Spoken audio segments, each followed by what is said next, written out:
തിരുവനന്തപുരം വെഞ്ഞാറമ്മൂട് അഫാൻ നടത്തിയ കൂട്ടക്കൊലപാതകം ഇന്നും ചർച്ച തന്നെയാണ്. പ്രതിയുടെ ആവശ്യങ്ങൾ അത് ഡിമാൻഡുകളാണ്. ഭക്ഷണത്തിനായാലും മറ്റു കാര്യങ്ങൾക്കായാലും എല്ലാം അഫാൻ ഡിമാൻഡുകൾ വെച്ചുകൊണ്ടിരിക്കുകയാണ്. എന്താണ് കൂടുതൽ വിവരങ്ങൾ? അതായത് കുടുംബത്തിലെ 5 പേരെ അതിക്രൂരമായി കൊല്ലുക എന്ന് പറയുമ്പോൾ നമ്മൾ യഥാർത്ഥത്തിൽ ഞെട്ടിപ്പോകുന്ന കാര്യമാണ്. കാരണം ആരോടെങ്കിലും പകയുണ്ടെങ്കിൽ, ആരോടെങ്കിലും ഏതെങ്കിലും തരത്തിൽ പ്രശ്നമുണ്ടെങ്കിൽ അയാളെ ഇപ്പം അടിക്കുകയോ അല്ലെങ്കിൽ കൊല്ലാൻ തീരുമാനിച്ച് കൊല്ലുകയോ ഒക്കെ ചെയ്ത് നമ്മൾ കേട്ടിട്ടുണ്ട്. പക്ഷേ സാമ്പത്തിക പ്രയാസമുണ്ട് എന്നതിൻ്റെ പേരിലാണ് സ്വന്തം ഉമ്മ, അനിയൻ, ഉമ്മ രക്ഷപ്പെട്ടു, അനിയൻ, അതുപോലെ തന്നെ അവൻ ഏറ്റവും കൂടുതൽ സ്നേഹിച്ചു എന്ന് പറയപ്പെടുന്ന അവൻ്റെ കാമുകി, അതുപോലെ തന്നെ പിന്നെ എന്താണ് ഈ ഉപ്പയുടെ സഹോദരൻ, അവരുടെ ഭാര്യ, ഇവരെല്ലാം അഫാൻ ക്രൂരമായി കൊന്നു കളഞ്ഞത്. 2 പേരെ കൂടി കൊല്ലാനുണ്ടായിരുന്നുവെന്നും ക്ഷീണം കാരണം, ഇത്രയും പേരെ കൊന്നതിൻ്റെ ക്ഷീണം കാരണമാണ് താൻ അവരെ കൊല്ലാത്തത് എന്നുമായിരുന്നു അഫാൻ പറഞ്ഞുകൊണ്ടിരുന്നത്. കാരണം ഇത്രയും ആളുകളെ കൊന്നിട്ട് അവരെ മാത്രം കൊല്ലാൻ അഫാൻ എന്തായിരുന്നു ഒരു മടി എന്ന് ചോദിക്കുമ്പം അയാൾ പറയുന്നത് ക്ഷീണമാണ് എന്നാണ്. പക്ഷേ അത് പലപ്പോഴും പോലീസ് വിശ്വാസത്തിലെടുത്തിട്ടില്ല. കാരണം ഈ പറയുന്ന പോലെ അവരുടെ ഇയാൾ പോയിട്ട് ഈ ഫുഡ് കഴിക്കുന്നുണ്ട്, നല്ല ഭക്ഷണം കഴിക്കുന്നുണ്ട്, കുളിക്കുന്നുണ്ട്, വസ്ത്രം മാറ്റുന്നുണ്ട്, ഈ ചെയിന് പണയം വെക്കാൻ വേണ്ടി പോകുന്നുണ്ട്. ഇങ്ങനത്തെ ഒരുപാട് കാര്യങ്ങൾ ചെയ്യുമ്പോൾ ക്ഷീണമില്ലാത്തൊരു മനുഷ്യൻ ഇവരെ കൊല്ലുമെന്ന് പറയുമ്പോൾ മാത്രം എങ്ങനെയാണ് ക്ഷീണം വരുന്നത് എന്നൊരു ചോദ്യമാണ്. അതിന് കുറച്ചുകൂടി വിശദമായി അന്വേഷിച്ചപ്പോൾ അവർ പറഞ്ഞത് ഈ പറയുന്ന കൊലപാതകത്തിന് ഉദ്ദേശിച്ച് അവർക്കൊരു ചെറിയ കുഞ്ഞുണ്ട്, അതുകൊണ്ടുകൂടിയാണ് താൻ അങ്ങനെ പെട്ടെന്ന് കൊല്ലണ്ട എന്നൊരു ചിന്തയിലേക്ക് താൻ പോയത് എന്നാണ് അഫാൻ പറയുന്നത്. എന്തായാലും ഇതിൻ്റെ പിന്നിൽ പ്രവർത്തിച്ച കാര്യം എന്താണ്, എന്തുകൊണ്ടാണ് ഒരു പ്രത്യേക രീതിയിലുള്ള ചുറ്റിക അഫാൻ വാങ്ങിയത്, ചുറ്റിക കൊണ്ടാണ് ഈ ഇത്രയും ആളുകളെ കൊന്നത്? നമ്മളൊരു കത്തിയെടുത്ത് കൊത്തുന്നതോ അല്ലെങ്കിൽ വാളുപയോഗിക്കുന്നതോ ഇനി വിഷം കൊടുക്കുന്നതോ ഒക്കെ നമ്മൾ കേട്ടിട്ടുണ്ട്. പക്ഷെ ഇതിനൊക്കെ അപ്പുറത്തേക്ക് ഒരു ചുറ്റിക എടുക്കുകയും ചുറ്റിക കൊണ്ട് മർമ്മപ്രധാനമായി, അതായത് തല എന്ന് പറയുന്നത് വളരെ മർമ്മപ്രധാനമായ സ്ഥലമാണ്, അതിൽ തന്നെ ഈ ചെവിയുടെ നേരെ മുകൾ ഭാഗത്ത് എന്ന് പറയുന്നത് തലയോട്ടി എളുപ്പത്തിൽ പിളർത്താൻ കഴിയുന്ന വിധത്തിലുള്ള ഒരു മർമ്മ ഏരിയയാണ്. ആ ഒരു ഭാഗത്ത് ആ പോയിന്റിൽ തന്നെ അടിച്ചടിച്ചാണ് ഈ അഫാൻ ആളുകളെ കൊന്നിട്ടുള്ളത്. അപ്പോൾ പോലീസ് ചോദിച്ചപ്പോൾ പറഞ്ഞത് ചുറ്റിക കൊണ്ട് തലക്കടിച്ചു കഴിഞ്ഞാൽ 1, 2, 3 പ്രാവശ്യം അടിച്ചു കഴിഞ്ഞാൽ ഏത് വലിയ ആളാണെങ്കിലും മരണപ്പെടും എന്നാണ് തൻ്റെ അറിവ്. അതുകൊണ്ടാണ് താൻ ചുറ്റിക വാങ്ങിയത് എന്ന് അഫാൻ പറയുന്നുണ്ട്. ഈ ചുറ്റികയ്ക്ക് വേണ്ടി ഇയാൾ വളരെ കൃത്യമായി സോഷ്യൽ മീഡിയയിലും അതുപോലെ തന്നെ ഗൂഗിൾ അടക്കം യൂട്യൂബ് അടക്കമുള്ള ഈ പറയുന്ന സോഷ്യൽ മീഡിയ പ്ലാറ്റ്ഫോമുകളിൽ വളരെ കൃത്യമായി സെർച്ച് ചെയ്തിരുന്നു എന്നാണ് മനസ്സിലാക്കുന്നത്. ഏത് തരത്തിലുള്ള ചുറ്റിക വാങ്ങിയാലാണ് ഇത് വളരെ ഫലപ്രദമായി നടപ്പിലാക്കാൻ കഴിയുക, ഈ തലയോട് പൊട്ടിക്കാൻ അല്ലെങ്കിൽ ഇത്തരത്തിൽ പെട്ടെന്ന് എല്ല് വരെ പൊട്ടുന്ന രീതിയിലുള്ള ചുറ്റിക ഏതാണ്, അതിൻ്റെ രൂപരേഖ എന്താണ്. സാധാരണ നമ്മൾ ആണി അടിക്കാൻ ഉപയോഗിക്കുന്ന ചുറ്റിക കണ്ടിട്ടുണ്ടാകുമല്ലോ, ഇത് ആ രീതിയിലുള്ളൊരു ചുറ്റികയല്ല, വളരെ കുറച്ചുകൂടി നീളം കുറഞ്ഞിട്ട് പക്ഷേ വളരെ കട്ടി കൂടിയ രീതിയിലുള്ള ഒരു പ്രത്യേക തരത്തിലുള്ളൊരു ചുറ്റികയാണ് ഇയാൾ വാങ്ങിയിട്ടുള്ളത്. അപ്പോൾ അതുകൊണ്ട് ഇയാൾ തലക്കടിച്ച് കൊല്ലുകയായിരുന്നു ചെയ്തത്. ഇപ്പോൾ പോലീസിൻ്റെ കസ്റ്റഡിയിലുള്ള അഫാൻ്റെ പേരിൽ വേറെ കുറേ കാര്യങ്ങൾ നടക്കുന്നുണ്ട്. ഇന്നലെ അഫാനുമായി ബന്ധപ്പെട്ട് ഈ പോലീസ് തെളിവെടുപ്പിന് കൊണ്ടുപോകുന്ന സമയത്ത് ശുചിമുറിയിലേക്ക് പോകണമെന്ന് ആവശ്യപ്പെടുകയും അവിടെ അഫാൻ കുഴഞ്ഞു വീണു എന്നായിരുന്നു പുറത്തു വന്ന വാർത്തകൾ. അങ്ങനെ അഫാനെ പ്രാഥമികാരോഗ്യ കേന്ദ്രത്തിലേക്ക് കൊണ്ടുപോകുന്നുണ്ട്. പ്രാഥമികാരോഗ്യ കേന്ദ്രത്തിൽ കൊണ്ടുപോയപ്പോൾ അവിടെ BP കുറഞ്ഞതാണ് ഇങ്ങനെ വീഴാനുള്ള കാരണം എന്നാണ് ഡോക്ടർമാർ പറഞ്ഞത്. പക്ഷെ പോലീസിൽ അവിടെയും സംശയം ഉണ്ടായിരുന്നു. പോലീസ് പറയുന്നത് ഇത് ഒരു കുഴഞ്ഞു വീഴലല്ല, ഇത് ഹാൻഡ്കഫ് അയച്ചിട്ട് നേരെ ഈ ബാത്റൂമിലേക്ക് പറഞ്ഞു വിടുമ്പോൾ അതിന് തൊട്ട് ഇപ്പുറത്തൊരു മതിലുണ്ട്, ആ മതിലിൻ്റെ മുകളിൽ കയറി നിന്നുകൊണ്ട് വീണ്ടും താഴേക്ക് തന്നെ ചാടി തലയടിച്ച് തല മുറിഞ്ഞ് ഈ പറയുന്ന തെളിവെടുപ്പ് ഒഴിവാക്കാനുള്ള ഒരു ശ്രമം, ആ ഒരു ശ്രമമാണ് അഫാൻ്റെ ഭാഗത്തു നിന്ന് ഉണ്ടായത് എന്നാണ് പോലീസ് പറയുന്നത്. പക്ഷെ അത് ചീറ്റിപ്പോവുകയാണ് ചെയ്തത്. ആ അടിച്ച് വീണപ്പോൾ തലയ്ക്കോ ശരീരത്തിനോ വലിയ കാര്യങ്ങളൊന്നും പറ്റിയില്ല, അതിൻ്റെ ഭയത്തിൽ BP കുറഞ്ഞുപോയി, അതാണ് സംഭവിച്ചതെന്നാണ് പോലീസിൻ്റെ ഭാഷ്യം. അപ്പോൾ ഇയാൾ തെളിവെടുപ്പിനെ ഭയക്കുന്നുണ്ട് എന്നുള്ളതാണ് ഏറ്റവും വലിയ ഒരു കാര്യം. അതാണല്ലോ ഇതിലൂടെ മനസ്സിലാവുന്നത്. പിന്നെ ഇയാൾ പറയുന്നൊരു കാര്യം എന്ന് പറയുന്നത്, ഞാൻ എന്തായാലും മരിക്കും, ഞാൻ ഇത്രയും പേരെ കൊന്നു, ഞാൻ മരിക്കും, ഞാൻ ഏറ്റവും കൂടുതൽ സ്നേഹിച്ചത് ഉമ്മയെയും അനിയനെയുമാണ് എന്ന് ഇയാൾ പറയുന്നുണ്ട്. ആ ഉമ്മയെ അനിയനെയാണ് ഇയാൾ കൊന്നതെന്ന് ആലോചിക്കണേ അല്ലേ? അല്ല, അതാ ഉമ്മയെ കൊന്നിട്ടില്ല, ഉമ്മയെ അനിയനെയാണ് ഇയാൾ കൊല്ലാൻ ശ്രമിച്ചത്, അതിൽ അനിയൻ മരണപ്പെട്ടു.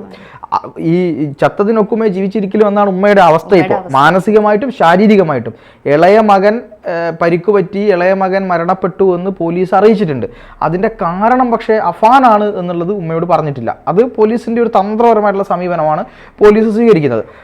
അപ്പം ഇത്തരത്തിൽ അഫാൻ പറഞ്ഞൊരു കാര്യം താൻ പോലീസ് കസ്റ്റഡിയിൽ വെച്ചുകൊണ്ട് മരണത്തിന് അല്ലെങ്കിൽ ആത്മഹത്യക്ക് താൻ ശ്രമിക്കും. അത് ഏത് അവസരത്തിലും താൻ ആത്മഹത്യ ചെയ്യും, തനിക്കിനി ജീവിക്കേണ്ട കാര്യമില്ല, താൻ മുന്നോട്ട് പോവില്ല എന്നാണ് അഫാൻ പറയുന്നത്. അതുകൊണ്ട് തന്നെ പോലീസുകാർ വളരെ 24 മണിക്കൂറും ഇയാളെ നിരീക്ഷിച്ചു കൊണ്ടിരിക്കേണ്ട ഒരു അവസ്ഥയിലേക്ക് പോലീസ് ഇപ്പോൾ എത്തിയിട്ടുണ്ട്. ഇപ്പോൾ കോടതി പാങ്ങോട് പോലീസിന് തെളിവെടുപ്പിന് വേണ്ടിയിട്ട് വിട്ടുകൊടുത്തു. തെളിവെടുപ്പ് പിന്നെ പാങ്ങോടുള്ള വീടുകളിൽ പോയിട്ട് ഇപ്പോൾ കൊലപാതകം നടന്ന വലിയുപ്പയുടെ, അതായത് ഇയാളുടെ വലിയുപ്പയുടെയും അവരുടെ ഭാര്യയും കൊന്ന സ്ഥലത്ത് പോയിട്ട് അവിടെ തെളിവെടുപ്പ് നടത്തിയിട്ടുണ്ട്.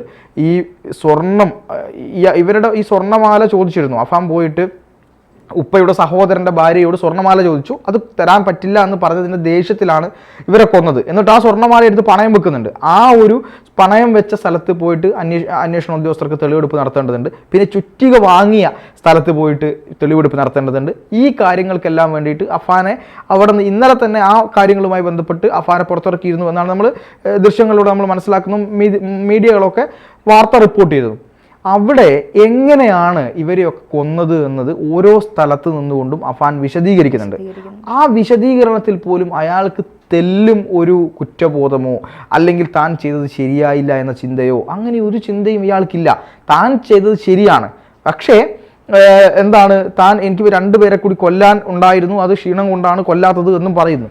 ഇയാൾ ഏതെങ്കിലും ഒരു അവസരം കിട്ടിയാൽ അവരെയും കൂടി കൊന്ന് ആത്മഹത്യ ചെയ്യുന്നതാണ് ഞാൻ മനസ്സിലാക്കുന്നത്. കാര്യം അത്രയ്ക്കൊരു ഇയാൾക്ക് മെൻ്റലി പ്രശ്നങ്ങളൊന്നുമില്ല എന്ന് പോലീസ് പറയുമ്പോഴും ഇയാൾ ഏത് രീതിയിലാണ് ചിന്തിക്കുന്നത്? സ്വാഭാവികമായ ഒരു മനുഷ്യൻ ചിന്തിക്കുന്ന രീതിയിലാണോ ഇയാൾ ചിന്തിക്കുന്നത് എന്ന് നമ്മൾക്ക് ചിന്തിച്ചാൽ അല്ല എന്ന് മനസ്സിലാക്കാമല്ലോ. നോർമലി ഞാനോ താങ്കളോ ചിന്തിക്കുന്ന പോലെ അല്ല അവർ ചിന്തിക്കുന്നത്. അപ്പോൾ ഈ മെൻ്റലി എന്തൊക്കെയോ ചില ഒരു അവസ്ഥയിലൂടെയാണ് അഫാൻ കടന്നു പോകുന്നത്. അപ്പോൾ വൈദ്യശാസ്ത്രം അത്തരത്തിലുള്ള പ്രശ്നങ്ങൾ പറയുന്നില്ലെങ്കിൽ പോലും ഒരു ഡിസോർഡർ ഉണ്ട് എന്ന് നമുക്ക് കൃത്യമായിട്ട് ഇയാളുടെ ചെയ്തിയിൽ നിന്ന് തന്നെ മനസ്സിലാക്കാവുന്ന കാര്യം തന്നെയാണ്. പിന്നെ ഈ പോലീസുകാർ ഉച്ചയ്ക്ക് ഭക്ഷണം വാങ്ങിക്കൊടുത്ത സമയത്ത് ഇയാൾ പറഞ്ഞ രസകരമായ കാര്യങ്ങളാണ് ഇപ്പോൾ ഏറ്റവും കൂടുതൽ ചർച്ചയായിക്കൊണ്ടിരിക്കുന്നത്. അതായത് ചോറ് വാങ്ങിക്കൊടുത്തപ്പോൾ, കറി വെച്ച് കൊടുത്തപ്പോൾ മീൻകറി ഇല്ലേ സാറേ എന്നാണ് ഇയാൾ ചോദിച്ചത്. അത് ഒരു വല്ലാത്ത ചോദ്യമാണ്. കാരണം ഇത്രയധികം ആളുകളെ കൊന്നിട്ട് കൂളായിട്ട് മീൻകറി ഇല്ലേ സാറേ, രാവിലെ BP കുറഞ്ഞ് വീണ ഒരാൾ, ഞാൻ ആത്മഹത്യ ചെയ്യുമെന്ന് പറയുന്ന ആൾ, അയാൾക്കാണ് മീൻകറി ഇല്ലേ എന്നൊരു ചോദ്യം വരുന്നത്. പിന്നെ ഉച്ചയ്ക്ക് ഈ കൊടുത്ത ഭക്ഷണം മീൻകറി ഇല്ല എന്ന് പറയുന്ന സമയത്ത് കൊടുത്ത ഭക്ഷണം കഴിക്കാതിരിക്കുകയും പിന്നീട് എന്തുകൊണ്ടാണ് സ്ഥിരമായി ഇങ്ങനെ ഉച്ചയ്ക്ക് ഭക്ഷണം കഴിക്കാതിരിക്കുന്നതെന്ന് ചോദിച്ചപ്പോൾ താൻ വൈകുന്നേരം പൊറോട്ടയും ചിക്കനും മാത്രമാണ് കഴിക്കാറുള്ളത്. രാവിലെ ഭക്ഷണം കഴിക്കും, അതിനുശേഷം വൈകുന്നേരം പൊറോട്ടയും ചിക്കനും കഴിക്കും. അത് മാത്രമാണ് തൻ്റെ ഭക്ഷണം, അല്ലാതെ ഉച്ചയ്ക്ക് ഭക്ഷണം കഴിക്കാറില്ല. അത് മാത്രമേ തനിക്ക് കഴിക്കാൻ പറ്റുള്ളൂ എന്നാണ് അപ്പം മറുപടിയായിട്ട് പോലീസുകാരോട് പറഞ്ഞത്. ഇപ്പം നമ്മുടെ നിയമത്തിൻ്റെ ഒരു കാര്യം എന്ന് പറയുന്നത്, ഏതൊരു പ്രതിയാണെങ്കിൽ പോലും ആ പ്രതിയെ സംരക്ഷിക്കുകയും ആ പ്രതിയെ കൃത്യമായി തെളിവെടുപ്പ് നടത്തി തെളിവുകൾ ശേഖരിച്ച് പ്രയാസങ്ങളൊന്നുമില്ലാതെ കോടതിക്ക് മുന്നിൽ ഹാജരാക്കി എന്നിട്ട് ഈ പറയുന്ന പോലെ ചെയ്ത തെറ്റിന് നിയമത്തിൻ്റെ രീതിയിൽ ശിക്ഷ ഉറപ്പുവരുന്ന ഒരു സംവിധാനമാണ്. അപ്പോൾ പ്രതിയുടെ പൂർണ്ണമായ സുരക്ഷ ആരുടെ ഉത്തരവാദിത്തമാണ്? പോലീസിൻ്റെ ഉത്തരവാദിത്തമാണ്. ഈ പോലീസ് കസ്റ്റഡിയിൽ വെച്ച് ഇയാൾക്ക് എന്തെങ്കിലും സംഭവിക്കുകയാണെങ്കിൽ അതിന് പോലീസ് മറുപടി പറയേണ്ടി വരും. അതാണ് ഇതിൻ്റെ ഒരു പ്രശ്നം. അപ്പോൾ അതുകൊണ്ട് തന്നെ അഫാൻ ആവശ്യപ്പെട്ട ചിക്കനും പൊറോട്ടയും പോലീസ് വാങ്ങിക്കൊടുത്തു എന്നാണ് മനസ്സിലാക്കുന്നത്.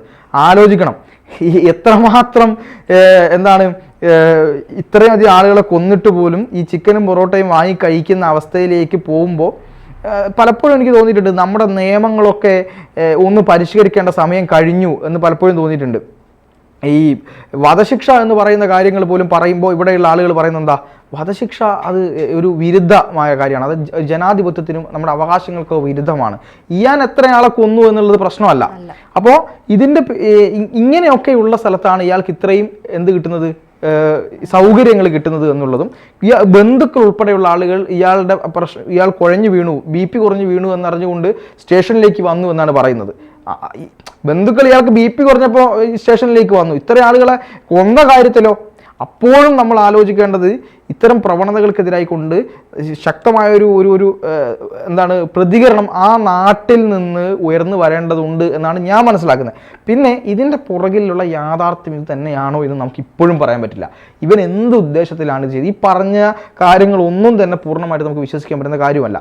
ഇതിൻ്റെ പിന്നിൽ എന്താണ് എന്നുള്ളത് വ്യക്തമായി പോലീസിൻ്റെ അന്വേഷണമൊക്കെ കഴിഞ്ഞ് ആ തെളിവുകൾ പരിശോധിച്ച ശേഷം മാത്രമാണ് ഒരു കൃത്യമായ അവലോകനത്തിലേക്ക് എത്താൻ കഴിയുള്ളൂ എന്നാണ് ഇപ്പോൾ പോകുന്ന കാര്യം. എന്തായാലും അഫാൻ പൊറോട്ടയൊക്കെ തിന്ന് നിൽക്കട്ടെ.